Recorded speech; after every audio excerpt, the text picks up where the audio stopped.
மயிலாடுதுறை அருகே மணக்குடியில் 29.1 கோடி ரூபாய் மதிப்பீட்டில் கட்டப்பட்ட புதிய பேருந்து நிலையத்தை முதலமைச்சர் ஸ்டாலின் காணொலி காட்சி வாயிலாக திறந்து வைத்தார்.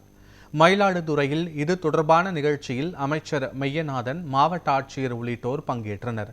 அப்போது பேசிய மெய்யநாதன், மயிலாடுதுறை மாவட்டத்திற்கு தேவையான வளர்ச்சி திட்ட பணிகளை முதலமைச்சர் நிறைவேற்றி தந்துள்ளதாக பெருமிதம் தெரிவித்தார்.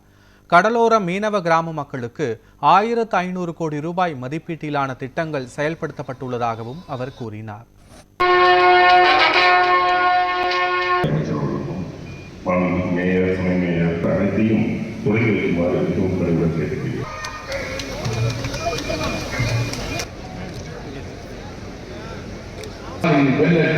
தமிழ்நாடு தொடரட்டும் என்று கூறி